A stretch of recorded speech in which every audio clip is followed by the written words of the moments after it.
Hello, Sandra here. I know I haven't done a video since January. Figured I'd do one while I have a minute.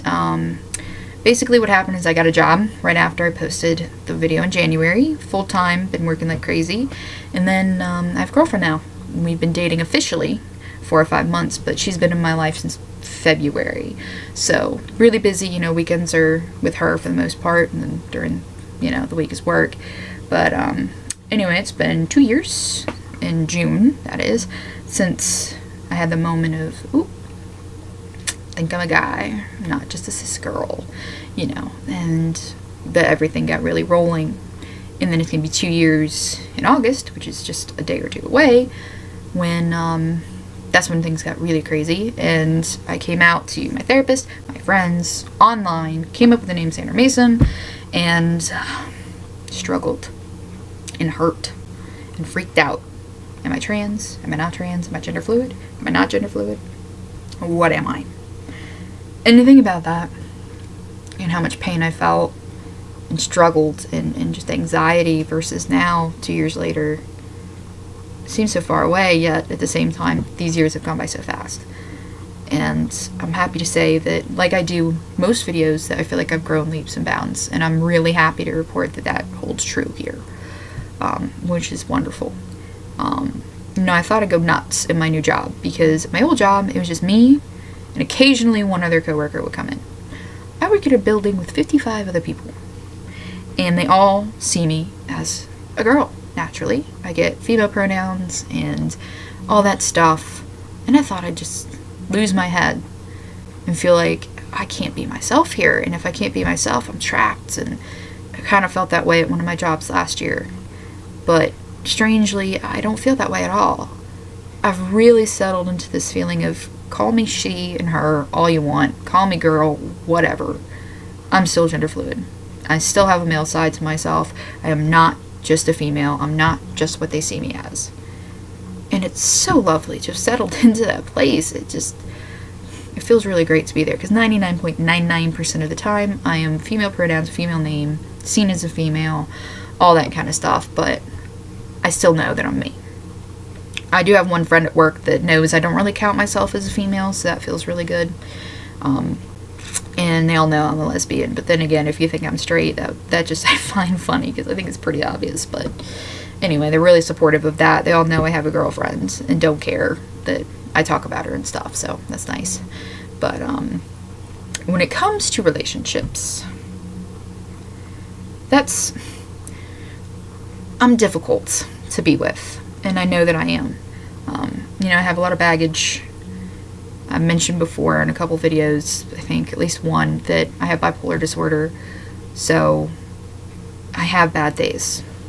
I do everything I can to be healthy, you take your meds, you go to your therapist, I'm stable most of the time, but you're gonna have that day that's really, really bad. So far, I haven't had many, luckily, but if I have had one, my girlfriend's been there for me. She's pansexual, so she doesn't care that I'm gender fluid. The first thing she said when I told her that was, well, what pronouns do you prefer? So she's just wonderful. She's been there for me. She's put up with my crap, because she knows that she knows I'm messed up in a lot of ways. And when I think about the ways I'm messed up when it comes to relationships, or the things I struggle with, I guess messed up's kind of a strong thing to put there, but what I struggle with in relationships reminds me of what I struggled with when I was coming out as gender fluid. They parallel each other really, really closely. When it comes to relationships, for example, no trust in myself, no confidence in myself. And in my head, I have my exes. Not that I'm interested in still being with them or anything. I'm completely over them in that regard. But they left scars, as some relationships do. And there are times when the scars open up, and the negativity and the memories and the feelings flood my system. All those fears just flood my veins. And it comes through, and it seeps into my relationship. And, things get rough with my girlfriend sometimes, because she feels like I don't trust her. And that's not the case. I don't trust myself. I'm convinced that I'm not good enough and that I'm going to screw up and drive her out of my life. Because that's what happened with my exes. You know, they didn't leave me because of something that happened. They left me because of who I am. And there's nothing worse than that for me. And I'm always so terrified it's going to happen again. So when I think about coming out as Genderfluid, on the other hand, not trusting myself, no confidence, and instead of exes in my head, it was society. It was my family. It was, you're a sinner. You're going to hell. You're a freak. You're terrible. You know, you're not going to want to be, you know, wanted by any of your family or anybody.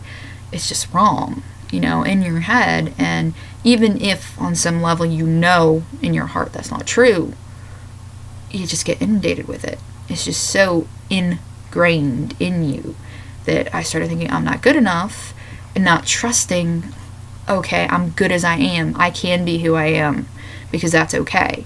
I didn't trust that at all. I had no confidence in that at all. I was convinced that by being this way, I would drive my family out of my life, that I would be abandoned by them, abandoned by my friends, abandoned in general. And I just had such a low confidence level at that point and had such a hard time pulling myself out of it. Luckily, though it took me a while to come out, I did. And luckily, it worked out, which I'm so thankful for. I'm just so thankful for that. But it was really hard to deal with. And I'm finally in a place where, you know, I'm confident with my gender, as I just said. I am gender fluid. I know I am. I'm fine with it. This is it. No matter what people say, it's who I am. It's taken me 2 years to get to that point, to feel so empowered by it and just not fear at all what could happen, to just be so proud of it, you know, and embrace it. I'm not there in relationships yet. I am way, way closer than I could ever imagine I would have been. But, you know, with relationships, it's just so hard for me to trust myself and that I'm good enough and that she'll stay. Because of my exes, you know. Like I said, they left me for who I am. My first ex left because I'm a biological female. Second ex left because nothing about me made her happy, you know. So she said, you know, I'm just not happy with you. It's nothing you did, it's just you. You're not making me happy. Ironically, she just messaged me again. I talked before about my exes stalking me. Yeah, she did it again. 3 years now she's been hounding me. So I had to delete yet another account. I had to delete my LinkedIn. So I'm really mad because that was my professional account, so that she could, you know, if one ex can find me, the other one can. So that's a restraining order waiting to happen. Story for another time. But that's also part of why they're still in my head, is they won't leave me alone. They won't leave me alone. They keep coming back and poking at me and bringing up everything again. Luckily, my girlfriend is so patient with me because she knows how screwed up I am, and I've told her all the stories, and she knows that this is the issue. But to be left for being you, in the LGBT community, we know that too well. You know, to come out as, you know, non-cis, to come out as gay, or whatever, bi, whatever you are, whoever you are, family and friends to leave based on that alone. We know that too well. And so it's a constant fear for me sometimes in relationships, but I'm getting better. I'm doing everything I can because this relationship is the best I've ever been in. She's the most amazing person ever. And I'm definitely falling in love with this woman because she's just incredible. So I want it to work out. And I want myself to work out. I want to get to the same level of confidence in the rest of my life that I am with my gender right now. So anyway, this has kind of become a long one. I know it's long, but it's been forever since I've posted anything. So thank you very much for watching, especially if you've watched me before. Thanks for coming back. It's really great. I would like to post more often, so hopefully I will catch you later and before next year, one can hope. And I'll definitely do any updates if I get any more gear. So anyways, thanks again for watching. I hope you're enjoying your summer and you're doing great. And yeah, so hopefully I'll catch you later.